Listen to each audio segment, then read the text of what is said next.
Hey, girl. Hey. So if you haven't seen, we're in a new location. We're on our couch Right.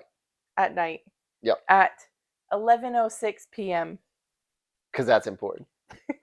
I think it is. I think Oh. it shows that we really wanted to record.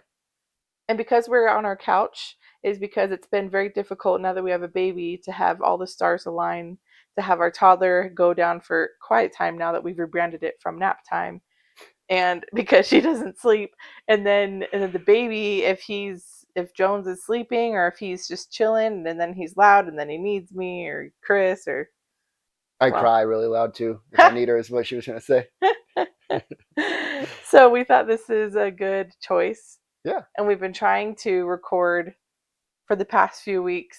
I feel like it's been a while. Just hey, let's just record after the kids go to bed at night. We know we have a good long stretch, and then like Sometimes we do. Sometimes we don't. Jones sometimes wakes up yeah. after you put him to bed, and then But he's a we have pretty like, good sleeper oh, he's a great sleeper. in general. I just met from like this. I know it's 11 now, but usually we put him to bed around like 9ish, and then sometimes he wakes up within 20 minutes after that. Yeah. The good thing is if he doesn't go to sleep, he's usually he just wants to hang out and he's happy.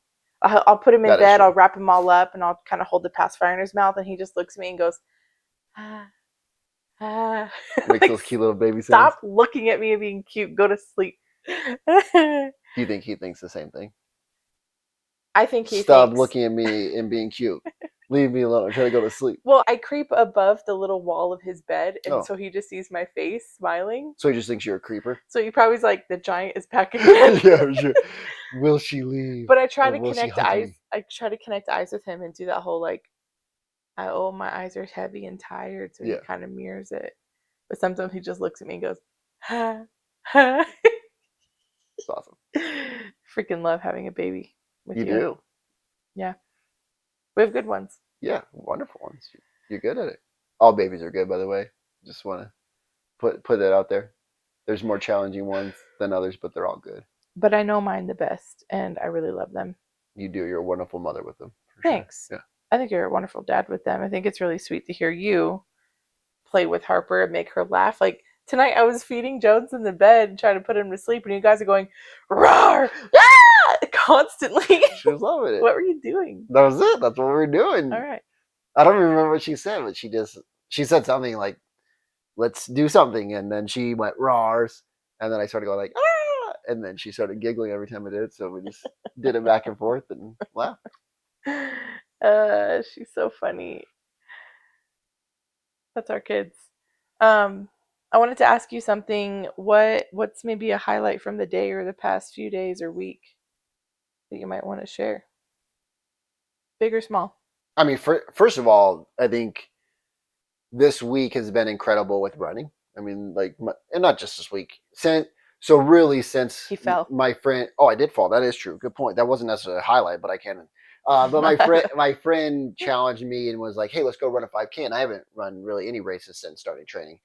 And because of that, he's like, "Let's hit it. Let's go run the 5K." Not like the distance is the challenge, but he's like, "Let's hit it PR speed wise." And so that's really stepped up my tempo in running, which has been incredible, and I've enjoyed running so much more because of that. And but then you look at that and you start running quicker, so you run different stride. So then I decided to smash my hand on the ground, and I mean there's little cuts here, but there was a bigger cut here. He comes home and It's he's like, fine. "It's not that bad." It And there's all wasn't this. Well, listen, okay. I mean, it really wasn't a gushing, but you know how there's a few layers of skin. There's like the dermis, epidermis. He got all the way to where it was just like raw chicken flying around on his hand right here. Like Well, there was that's not bad. That's not bad. what I mean. First of all, when you fall, like when you're flying straight out from back in the day, I used to rollerblade.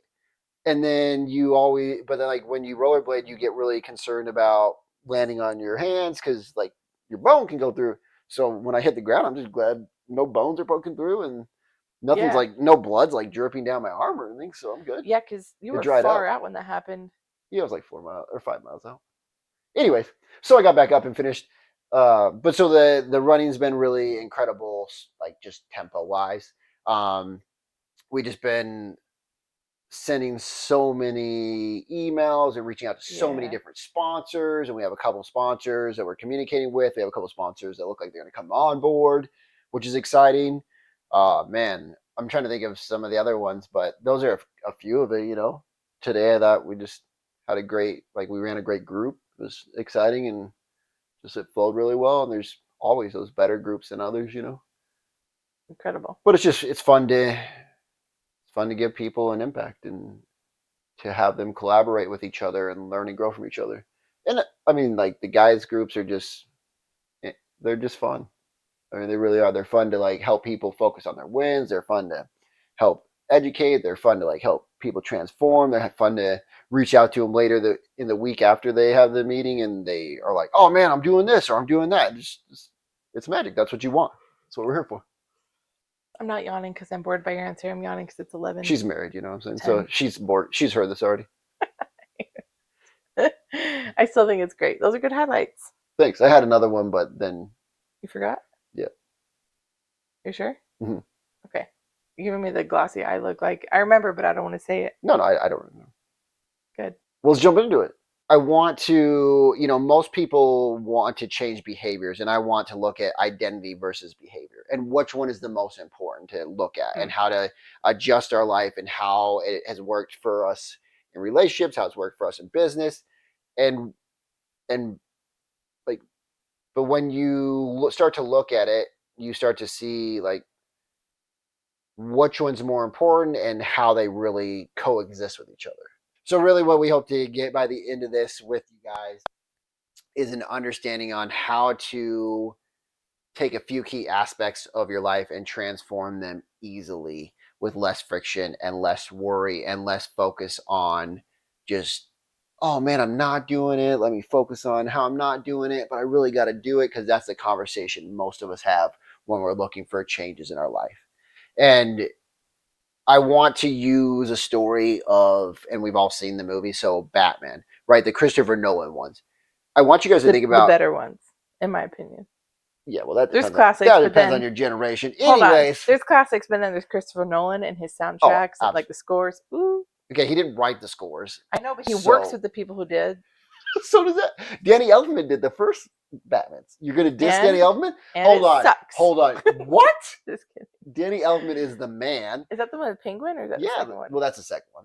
Man, that still creeps me out. Yeah, that one's darker, but we can discuss. That's not what we're trying to get I hate it. Like I'm glad I know Danny DeVito is a better not better actor, but like better, happier roles. Because if I only knew him from that role, I would hate to see him anywhere else. Well, and the production company had a real issue with that Batman because the first one was good, and then the second one got darker because they let Tim Burton have more control. And so he was like, I want to make it more real, like the Christopher Nolan ones that we all love that she just said is the best.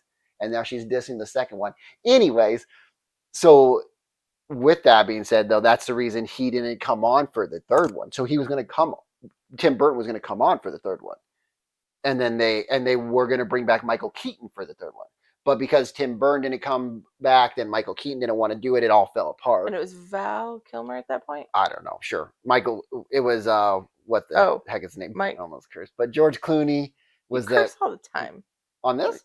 Yes. Oh, okay. Well, he's so not aware of it. I'm so aware of every time he curses, just out and about, but he has no idea. Okay, so I think it was Val Kilmer, the next one, and then George Clooney. Who cares? Those are irrelevant. They're the Shucker Mucker or Shar Mucker or whatever his name is, producer. Nobody cared about those ones. Those ones suck. And everybody back agrees to with Batman. That. Yeah. Okay. So back to the What's your point? And I just want you to like think about the Christian Bale movie when you first saw it and the type of character he was, where he was this bachelor playboy. And if you look, he quickly evolves and transforms from this bachelor to this person that's going to help Gotham and be serious. Now, his behaviors don't change first. His identity changes. He becomes Batman. Then his behaviors change.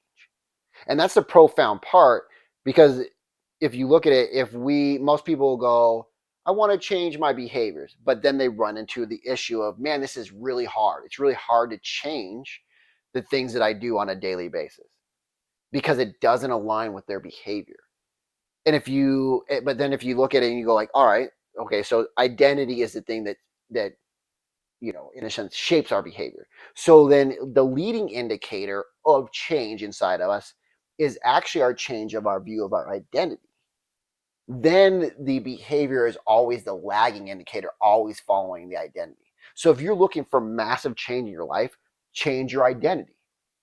And the easiest way to do that is with self-talk. And self-talk is one of my favorite topics. I've been talking about that for the last 12 years. We have so many books on self-talk. I just moved our bookshelf and had to take books out, and my hands were on all of them. And we have so many books that I believe you've read all the books we have. Majority of them, yeah. Yes. We There's know he there's knows still it a few. well. I know it some. He knows it well. Yeah, but like how passionate I am Yeah. about it. So really, like when you start to look at shifting your identity, you want to separate yourself from your identity, but then you go like, but that's me. And so there's that like almost tear where you go, oh, but I'm not that person. I'm really this person, but I want to be both. And so when you do that, you want to start to coach yourself by using the words you. So replace I with you. So it's almost coming from a third party source that recognizes your new identity before maybe you recognize it. And when you start to inject that new identity with the statement of you, and you get into a highly emotional state, and that can be through breath work, that can be through putting on some awesome music, and therefore like you get excited, and you're like it's emotionally salient to you. It just becomes part of your engulfed central nervous system, and that breath takes it into your central nervous system. And when you get specific on the things you are shifting in your identity, it just removes a lot of friction, and it makes life a lot easier. And then once you start to shift your identity, because identity is actually in deeper roots of your parts of your brain, so realize that it's more sticky. It goes deeper into your cerebellum. And So if I was talking to myself in the mirror, which is a very typical, self-talk, you look in the mirror and you say, I am strong, I am enough, I am great. You're saying it goes even deeper and good way stickier to say you. okay, so that's a great question. So yes, you say you. So start talking to you from you. Because when we reach out to peers, when we get a coach, when we have a therapist, they're talking to us in the you statements. So it's like that, second, third person. And the cool part is it just removes a lot of the resistance that you would have to yourself. The other thing is I would not go in the mirror and say, like, you're great. I would be very specific on what you want to say. Meaning, like, it doesn't have to be positive even. It has to be very specific and pointed. What would you say? So here's what I would say. If you're gonna say you're amazing, then you have to back it up with world evidence. And it doesn't matter to your brain what Like, the real world you're evidence is. amazing because you got up early in the morning. Absolutely. Okay. And then realize if that's tied to the identity you want. So I would take a step back and go like, what's my identity I'm trying to create? So let's just say it's a person that didn't ran 5 times in 20 years is going to start running. And he goes, but I've never ran 7 days. This is all real story. So, and then you wake up and you realize, man, okay, I'm going to start running every day. And then I didn't. But then I realized, okay, I obviously am not being successful at this originally. And then therefore I decided I have to do something different. But then I realized, okay, so I can go run. That's true. But I don't get outside very often. So really the challenge for me in my identity wasn't getting outside. I needed to tie to my identity. I'm sorry, it wasn't like that I had the tie to my identity wasn't like I can't run. It was that it was hard for me to get outside. So then therefore I knew in my identity if I got outside, I would run those miles. So if I was talking to myself, I would say, man, you know what? You get outside all the time. And every time you're outside, you run those miles. Because I knew if I got myself outside, that was part of my identity. Like if I got outside, I would run the miles. The challenge was I want to get outside. So then I would, because I just think about all the miles I have to run, and that would keep me inside. So I would change my identity by saying, man, you know what? Every time you get outside, you run the miles because I had real world data that was true. Even though I hadn't been running consistently and I wasn't running all the miles I wanted to, every time I got outside, I never came home without doing those miles. That's a shift. So if you want to make it more generic, where like you look in the mirror and you go, you know what, Chris, or you know what, you're amazing because you got up early, or because whatever it is, like whatever your because is, it just all that matters is you have data to back it up, and your brain can go, yep, that's true. Because when you say you're amazing or I'm amazing and you don't feel that, your brain instantly starts to build cognitive dissonance to it, which means like you're just building a resistance to it because you're telling yourself something and your brain goes like, nope, that's not true. I've Nope, done that's that not a true. lot. Okay. Do you want to share on that? I'm trying to think of a specific example, but I know this has come up and we've talked about it before. Like the more you persist, you resist. No, the more you, what's that phrase you always say? What you resist must persist. Yes. Yes. Like I feel like one of my biggest like earthly struggles is my weight and is my body. And so I feel like I've had lots of phases of even when I was in like the fittest part of my life, I still had this feeling of body issues. But I have this thing of I don't know if it's body dysmorphia to be honest. I have no What does idea. that mean? Well, I think body dysmorphia in the way I have it and I see it is I feel like I'm much more lean or stronger looking than I actually go in the mirror, get pictures taken of me, and I go, that's Mm, not how I see myself at all. mm. But I think typical body dysmorphia is different. I think it's almost opposite. Like you are what is the opposite of that? I don't know. I feel like I looked it up one time and I thought I have it in a weird way. Is that body dysmorphia? I don't know. But anyway, I feel like the more that I've gone, okay, I'm healthy, then I crash and like I'm not healthy and then I don't make good choices. And so I feel like, does this work for me then? And I don't feel like it does, but maybe I'm not doing it The right. self talk. Yeah, yeah. No, and that's my point. I think most people I work with, I feel like almost every client I've ever worked with, and most people I talk to about self talk, they go, "Oh, so positive thinking," and I go, "No, you can be if you are a person that loves like kicking yourself in the butt, then it's probably better for you to say something not nice to yourself." And there were times in my past that got me really going. Where, and I'm not saying you speak rudely to yourself, but you give yourself a little kick in the butt. Hey, Chris, you're acting like a little biatch, and then lay out what you want. So my whole point of the saying this about even the weight stuff or the health stuff is there is truth to if you say something to yourself and you don't have any real world evidence or you don't connect with it, you instantly build resistance to it because your body, your central nervous system just says like, nope, nope, that feels uncomfortable. That's So not in my me. example, how do you change that? Change the resistance to something that I actually project forward. Just about your health or Yeah. about your weight. Well, health and weight are two different things to me. So are Let's they the say same to you? weight. Like Okay. the image that I don't know which one's better. That's up to you. Let's go with weight. It is never like there's a one you have to Obviously, weigh. like weight and health go hand in hand. Like if I was healthier and I don't healthier, agree I'd with that weight. though.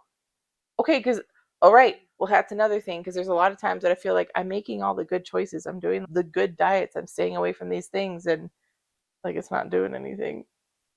So I feel like I am healthy majority of the time. Okay. So that's what I'm saying. So to me, I don't look at health and weight as the same thing. Somebody can be overweight, and we've talked about this. Like they can eat pretty healthy. But also if they're eating the wrong things for their body, like they can gain weight, right? And so to me, if I'm looking at you, I don't link health and weight together, Okay, but you so then do. how do I? Um, yeah, but I don't think in a big way. Okay. Let's just stick with weight to Okay. answer that question. Let's go back to So that. so How do I get off of the what is your resistance identity around weight? that I have a lot of it? Yeah, and that's always been I you, am a yeah. lot of weight. Yes. Okay. So then I would say you're already focusing on something that has a bunch of resistance to it. Yeah. So I wouldn't even worry about focusing on that if you cannot focus on it. First of all, we'll just do an experiment. Mhm. So if we look at that, if you think about your weight and you think it's negative, is that a thought or is it real? It's real thought. Well, I'm saying so What do you like mean? It's you can reality. yeah, but there's So I'm been time. thinking it. Okay, so I'm going to go back to your past then. Okay, by the way, I hope you can, whatever you're going through, if you're listening to this, you can relate this to you. Yeah, absolutely. But I feel like And this if you is a common can't, thing. then We're in come back for the America. next one. So if you look at your weight when you were lean, you were playing soccer, correct? Yeah, that was one of the times I was lean. Yeah, but I'm saying you don't connect with that. No, I also thought I was big then. Right. So then, I've always thought I was the bigger friend because I always felt that, but I go back in pictures and I'm like, how did I think so that? she was so lean. You look like your sister that's very lean. Yeah. And so to me, again, like if you look again at that's, you got really lean and in shape, but then you still thought you were heavy. Therefore, whatever you were doing was making you lean. Your behavior is making you lean, but your identity kept pulled you back Yeah, that makes sense. because your identity was stickier and stronger.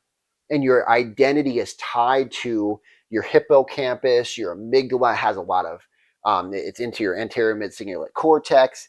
The anterior mid-cingulate cortex is really where your dopamine comes from, and it's really, really your energy source comes from, and your resilience is built.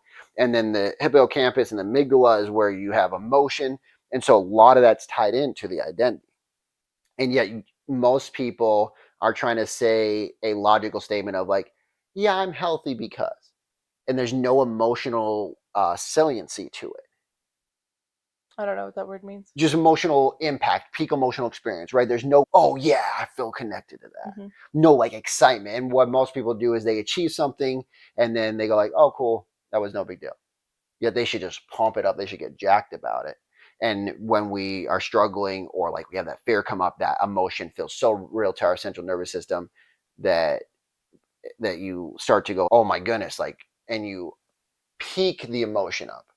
And then by then you're just so deep into that fear or that worry that it locks into your system. Mm-hmm. So if we're going back to just the health or the weight thing, because it's not the health thing, if you look at your weight, what do you, in your specific, what do you want to start to recognize? I don't know how to answer that. I want to recognize less weight. Is that what you're looking for? No, no. I mean, that's just, What do that's you mean? like deeper inside your identity. What do you want to recognize about yourself? Because the weight isn't the issue. It's recognizing something about yourself. So recognize I'm healthy. I love you. I feel like I'm in school I again, love and you. you're like, I have an answer, wrong. I have an answer, wrong. It's not And you're that like, I'm gonna wrong. stop raising my hand. My point though is if the identity is the leading indicator and your identity is tied to weight, like I'm the heavy friend, then you either can, you can go into the resistance, which is fine, but there's a lot of resistance there. So if you can start a new neural pathway and then start a neural pathway cascade, then you will start to fire and wire new things and you'll start to prune So bad give me thoughts. my cascaded sentence so I can get it tattooed Okay, in my brain. okay, sure. I will do my best to create an identity for you. Give me an idea. Okay, so I would say like I'm just gonna go with the run thing because that's what you're doing Okay. more recently. Okay, Yeah. so I would say, man, you know what? Again, say you. So right. Pretend you're me. Okay, so You. you have been running consistently. So you, that's real world evidence, right? Or you started running again and you feel really healthy when you run. Boom, that's it. Because again, the identity is shifting. And I know I used health instead of weight, but the reason I use health is because you already linked to I'm healthy. So you're already, so that's already tied into your identity, your central nervous system. And then you went like, okay, now I tie it to running. Running is something that can physically shift your body. So the more I can tie into, you are a person that's healthy because you started running again. And you feel proud of yourself because you started running again. And like, man, you're willing to do those things because they make you feel good and they're challenging. And you get to see out, go outside. I would just layer those things that really are true to me, Hmm. about me, Okay. because you want to start to recognize that. That's when I said, what do you want to recognize? Because you need to start recognizing a new identity or a shift in your like identity, which then becomes a shift in your behavior.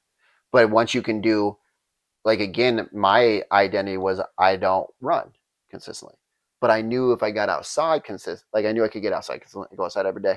So I knew I could get outside, and if I said, hey, every time I'm going to go outside, I will get a mile done, I knew I could do that. Got it. So there was no, so the resistance went down to the running.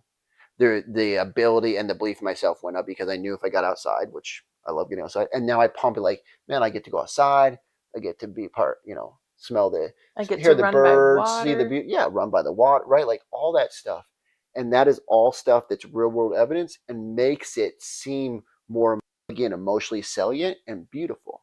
But then you run into the problem of most people try to switch the behavior and then hope their identity shifts. But most people aren't consistent enough in behavior to feel that resistance over and over again to still do it. So shift the identity first, and Yeah, therefore your behavior shift. makes sense.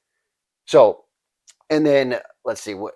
So I think, yeah, Before you go to the next point, okay. how come it looks like you went to prison and got your fingers printed and you have ink all over Oh, your because thumbs? I was, so first of all, I love fountain pens.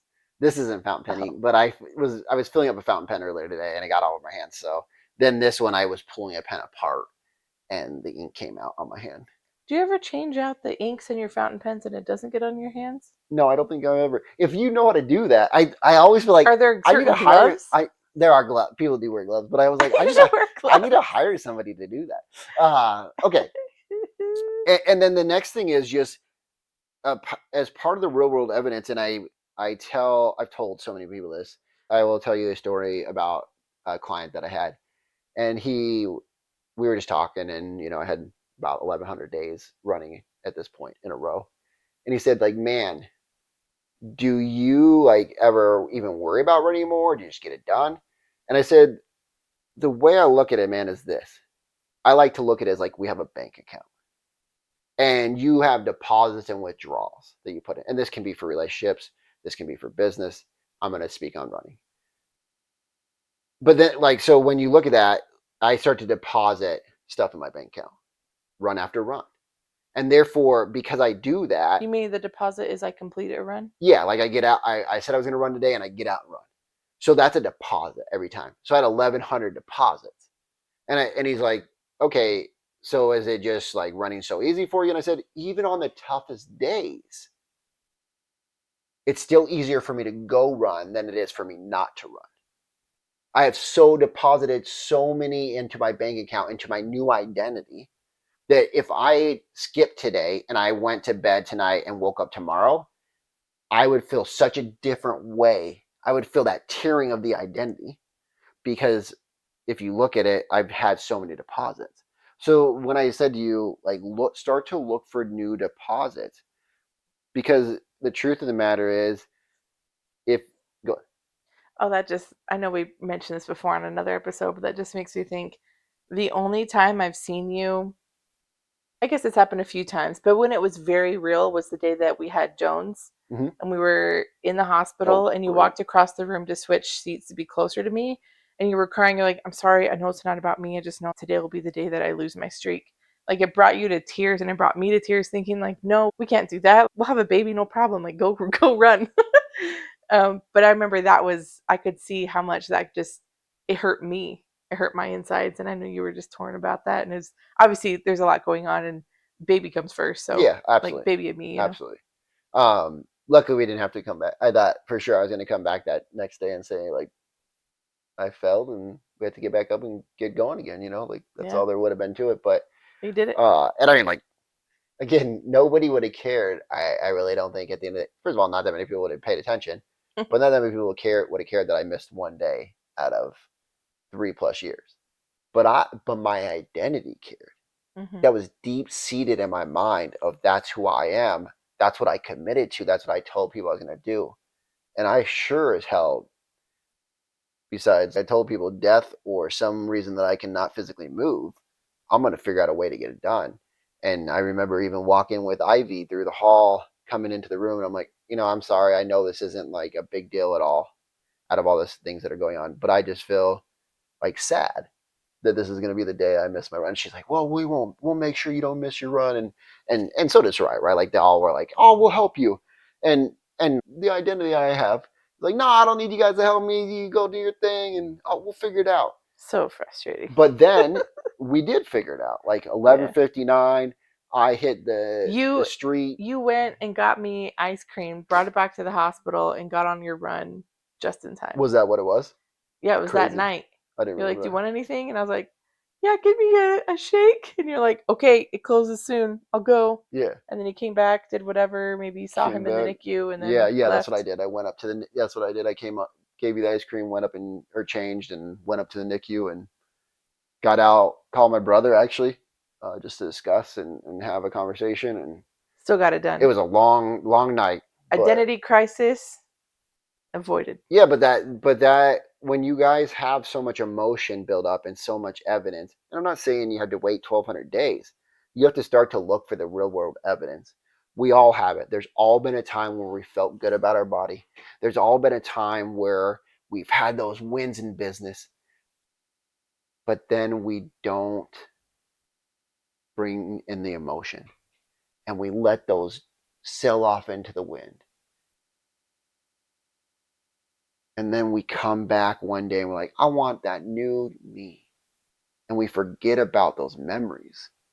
And I will say, if you can do anything tonight after this video shuts off, figure out what the identity is you want, and then go back and find a few stories. I don't care if they're back from when you were 13 or 6, they're deeper seated in there. If you can bring those alive, and like the running one from when I was in elementary school, it's got to be the shoes. That's a deep seated story in me. Like that, I still think about that all the time.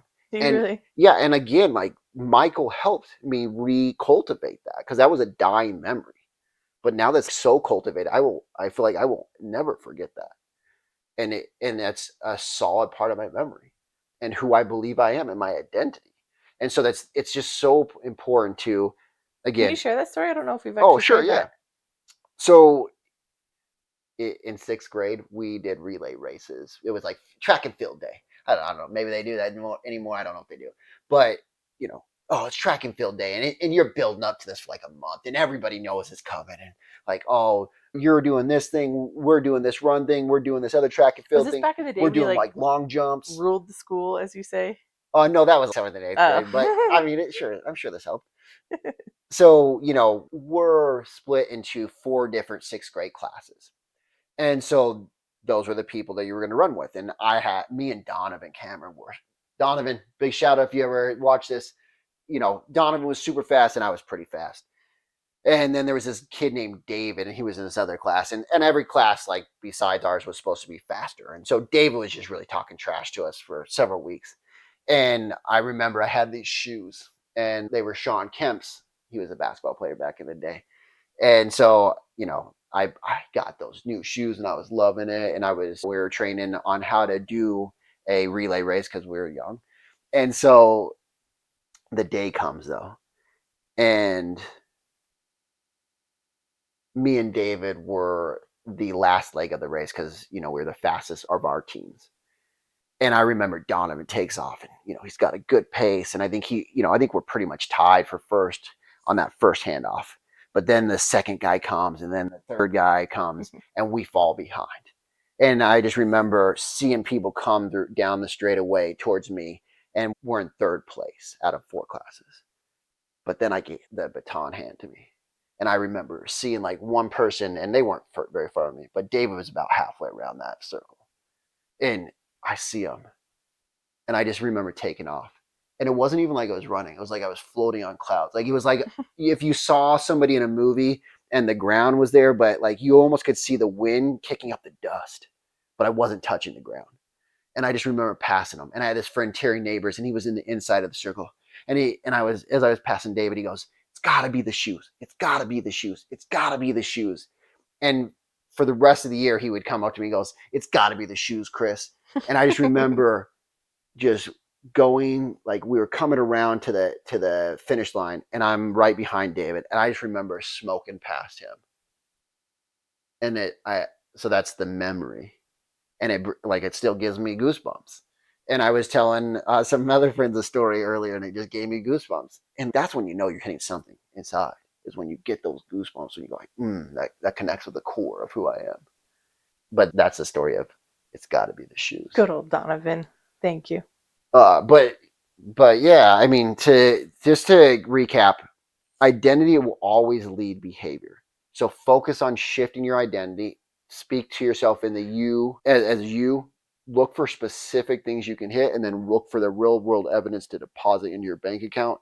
Because when you say that new self-talk that's specific on what you want it to be, back it up, because that's the fuel. That's the energy that gets you going. Why are you looking at me? I don't know. I didn't know if you had more to say about any of this No, I stuff. don't have any more. How do you say anything after that? Amen, brother. Yeah. So, but as you guys can see, there is some of this stuff seems so complicated, but then you realize it's really simple.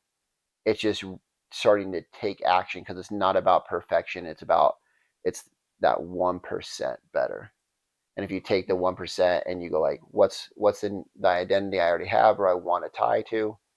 What is my way to make it emotional and speak to you, to project yourself in that new way, and then back it up with evidence? And it really is. It's a very, very simple process, and it's usually overcomplicated by most people because they think they got to dial in this perfect thing, and it's not. It's an evolution of your identity, and let it evolve. Don't resist it, because the resistance must persist. Yep. And the work you're looking for is the magic you're looking for is in the work you're avoiding. My favorite quote. Yeah, I love that quote. And so remember that the magic you're looking for is in the work you're avoiding. So if you're looking for that new thing, you're looking to shift the identity. Simple.